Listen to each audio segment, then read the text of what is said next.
सबसे तेज भगवा न्यूज 24/7।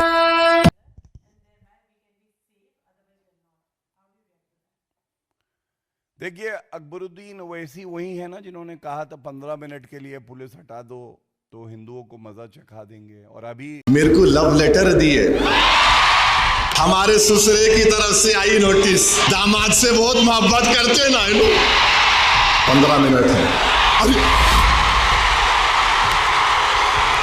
कुछ दिन पहले उनको फिर से 15 मिनट की याद आ गई थी, तो उनको सिर्फ इतना कहना चाहूंगा, अच्छा ये होता, विधायक भी हैं, संविधान की शपथ ली है, एक भारतीय होने के नाते उन्होंने कहा होता कि एक रहोगे तो सेफ रहोगे। वो जो भारतीयता की पहचान है वो ना असदुद्दीन ओवैसी में है और ना अकबरुद्दीन ओवैसी में है। और ये इसलिए है कि उनकी रगों में रजाकारों का खून है, तो वो भारत की माटी से, भारत की मिट्टी से, यहां की संस्कृति से, यहां के नागरिकों को अपना नहीं मानते हैं। और इतना जरूर कहूंगा,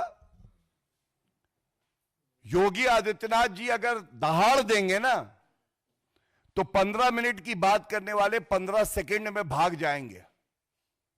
और उनकी राजनीतिक हैसियत क्या है ये हम सबको पता है।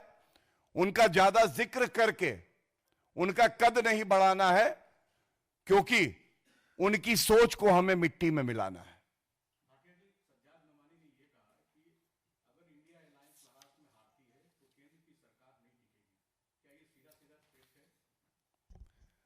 देखिए, ऐसे नोमानी, ठुमानी, कुमानी ये सब आते रहेंगे।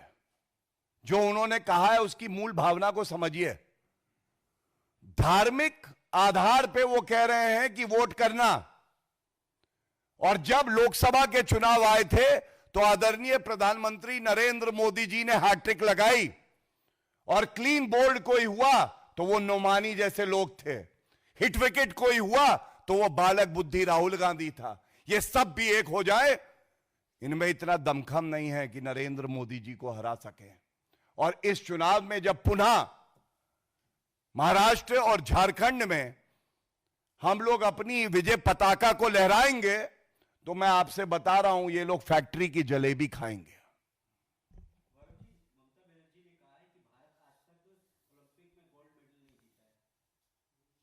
देखिए, ममता बनर्जी जी जब से आरजीकर मेडिकल कॉलेज वाला प्रकरण हुआ, थोड़ा मानसिक संतुलन में दिक्कत लग रही है मुझे। उनको गोल्ड मेडलिस्ट की लिस्ट देखनी चाहिए और उसके बाद ये बात बोलनी चाहिए कि आज तक कभी जीता नहीं।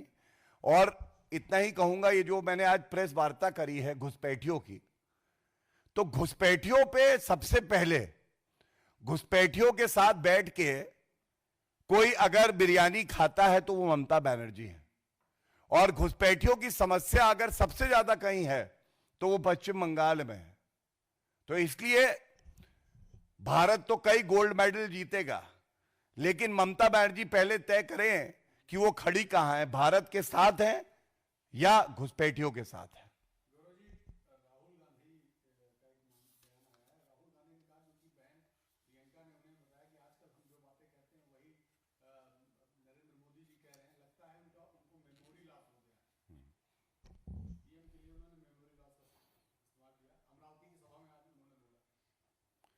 देखिए, ऐसा है कि इतने बुरे दिन किसी नागरिक के, किसी नेता के, चाहे वो किसी भी स्तर पे हो, जिला स्तर पे भी हो, नहीं आएंगे कि वो राहुल गांधी और प्रियंका गांधी वाड्रा से सीख लेगा।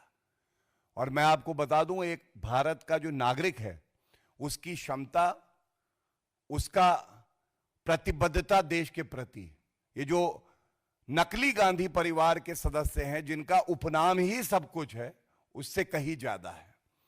और प्रियंका गांधी वाड्रा और राहुल गांधी को मैं केवल इतना ही कहना चाहूंगा, देश की जनता ने आपके परिवार को बहुत सम्मान दिया है, आप भी भारत के संविधान को सम्मान देना सीखें। राहुल गांधी की ये जो चतुराई है, जो ढोंग है कि संविधान ऊपर लिखा है और अंदर कोरे कागज हैं, और कोरे कागज में लव लेटर लिखूंगा शरिया लॉ का मुसलमानों को, ये चलने वाला नहीं है।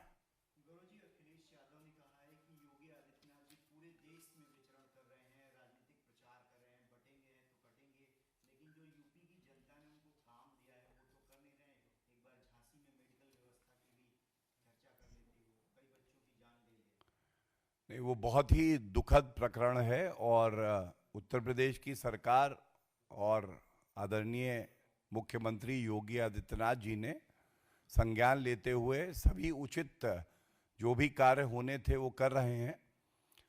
उस पर राजनीति अगर करते हैं अखिलेश यादव, तो मैं केवल इतना ही कहूँगा, जब अखिलेश यादव जी मुख्यमंत्री थे उत्तर प्रदेश के, पहली बात तो उनको गद्दी जो है वो विरासत में मिली, उन्होंने कमाई नहीं। उनका रिपोर्ट कार्ड जब आया 2017 में तो वो फेल हो गए थे।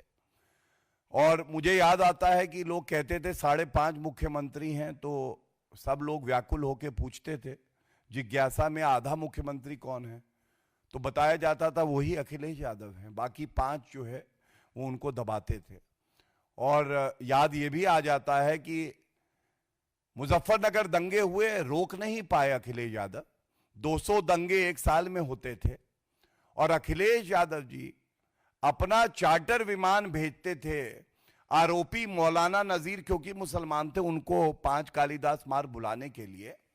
और जब ठंडी रातों में, सर्दी का समय था, टेंट के नीचे 65,000 नागरिक वहां पे थे, तो सिपाही महोत्सव में ऋतिक रोशन का नाच गाना देख के डांस कर रहे थे अखिलेश यादव।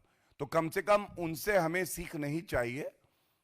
उत्तर प्रदेश की जनता ने उनको रिजेक्ट किया है और जब रिजेक्ट किया है तो ये समय है कि वो आत्मचिंतन करें।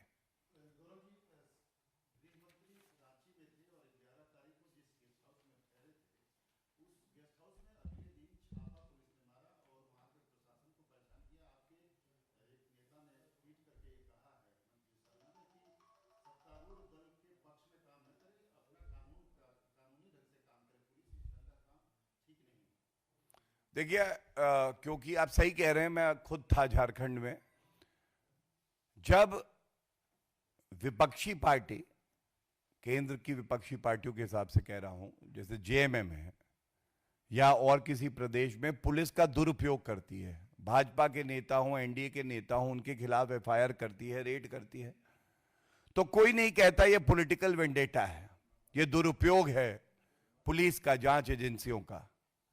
और जब सीबीआई, ईडी, आईटी या भाजपा शासित राज्यों में पुलिस अपना काम कर्मठता से, ईमानदारी से करती है, तो सारे छाती पीट पीट के कहते हैं कि ये दुरुपयोग हो रहा है। इसी को दोहरे मापदंड कहते हैं, इसी को कहते हैं कि दोहरा चरित्र। और इसीलिए भारत की जनता ने इन सभी पार्टियों को रिजेक्ट किया है। Thank you.